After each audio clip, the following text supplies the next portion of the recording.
بسم اللہ الرحمن الرحیم۔ السلام علیکم دوستو، آج کی اس ویڈیو میں ہم آپ کو بابری مسجد کے بارے میں ایسی باتیں بتائیں گے جو شاید آپ نے ابھی تک نہیں سنی ہوگی۔ دوستو، کیا آپ جانتے ہیں کہ بابری مسجد بھارت ہی نہیں بلکہ ایشیا کی سب سے مشہور یعنی سب سے فیمس مسجد مانی جاتی ہے۔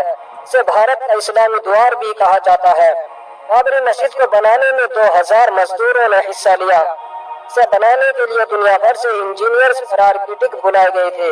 یہ انڈیا کی ایک ایسی مسجد تھی جس میں سب سے پہلے وائس ریفلیکشن ٹیکنالوجی کا استعمال کیا گیا۔ 1528 عیسوی میں بابر کے سیناپتی میر باقی نے بابری مسجد کو بنوایا تھا۔ یہ اس زمانے میں بنی اتر پردیش کی سب سے بڑی مسجد تھی۔ بابری مسجد اسلامی تعمیر کی ایک بہترین مثال تھی۔ اسے بنانے کے لیے دنیا بھر سے پتھر لائے گئے تھے۔ یہ بھارت کی اکیلی مسجد تھی جس میں سب سے نئی ٹیکنالوجی کے ایئر کولنگ سسٹم کا استعمال کیا گیا۔ اس مسجد میں ایسا طریقہ استعمال کیا گیا جس کے اندر کبھی گرمی محسوس نہیں ہوتی تھی۔ بہت کم لوگ جانتے ہیں کہ بابری مسجد کو بنانے کے لیے ایودھیا میں کئی بھٹے بنائے گئے جن میں خاص طرح کی اینٹوں کو بنایا جاتا تھا۔ اس مسجد کو بنانے کے لیے جس طرح کی اینٹوں کو بنایا گیا وہ آج پورے بھارت میں استعمال کی جاتی ہے۔ آپ کو یہ جان کر شاید حیرانی ہو کہ بابری مسجد کبھی ایودھیا کی سب سے اونچی عمارتوں میں سے ایک تھی۔ ایک سمے اس میں پہنچنے کے لیے بڑی بڑی سیڑھیوں کا سہارا لینا پڑتا تھا۔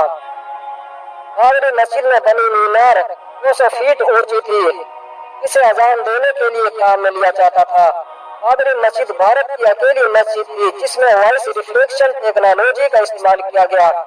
بابری مسجد کو اس طرح سے ڈیزائن کیا گیا تھا کہ اگر کوئی اس کے گنبد کے نیچے کھڑے ہو کر بولتا تو اس کی آواز پوری بابری مسجد میں سنائی پڑتی۔ یہ ایودھیا کی سب سے بڑی جامع مسجد تھی۔ انگریز گورنر لارڈ ولیم وینٹک بھی بابری مسجد کی تعریف کیے بنا نہ رہ سکا۔ اتہاس لکھنے والوں کی مانے تو میر باقی نے بغداد سے وضو کرنے کے لیے ایک نئی طرح کا واش بیسن منگوایا جس پر کھڑے ہوتے ہی پانی نکلنے لگتا تھا۔ واش بیسن کئی سالوں تک بابری مسجد میں استعمال کیا جاتا رہا۔ اس کی کھوج مشہور مسلم ویگیانک اسماعیل الجزری نے کی تھی۔ الجزری دنیا کا پہلا ویگیانک تھا جس نے سب سے پہلے کریک شاپ کو بنایا جس کے بغیر آج کسی انجن کو نہیں چلایا جا سکتا۔ اسے فادر آف روبوٹکس بھی کہا جاتا ہے۔ 3 گنبدوں پر بنی بابری مسجد میں ایک کنواں بھی موجود تھا جسے شفا والا کنواں کہا جاتا تھا۔ اس سے پہلے تک پانی دیتا رہا۔ 19ویں صدی تک اسے وضو کرنے کے لیے استعمال کیا جاتا تھا۔ مسجد کے آنگن میں موجود اس کنویں کا استعمال ہر دھرم کے لوگ کرتے تھے۔ بہت کم لوگ جانتے ہیں کہ بابر نے بھارت میں 4 مسجدیں بنوائی جن میں سے ایک بابری مسجد بھی تھی۔ گھاگھرا ندی کے کنارے بنی اس مسجد کو بنانے کے لیے بابر نے پتھر کاٹنے والے 1500 انجینئرز بلائے تھے۔ بابر کو نئی ٹیکنالوجی سے بہت لگاؤ تھا۔ اس نے اپنے زمانے کے سب سے نئے ہتھیاروں کا استعمال کیا۔ بارود اور توپ بنانے کے طریقے بابر ہی بھارت لے کر آیا تھا۔ بابر نے بابری مسجد میں نماز پڑھانے کے لیے امام بھی رکھے ہوئے تھے جو کئی سو سالوں تک اسلام کی تبلیغ کا کام کرتے رہے۔ بابر نے بابری مسجد کو بنوایا ضرور لیکن اسے دیکھنے کے لیے ابھی ایودھیا نہیں جا سکا۔ بابری مسجد کے بننے کا کام پورا ہوتے ہی اس کی موت ہو گئی۔ کہا جاتا ہے کہ بابر ایودھیا کو مغل حکومت کی سب سے طاقتور راجدھانی بنانا چاہتا تھا۔ یہی وجہ ہے کہ اس نے پوری طاقت لگا کر اودھ کو مغل حکومت کا حصہ بنا دیا۔ ایودھیا کو فیمس کرنے میں بابری مسجد کا بڑا رول رہا۔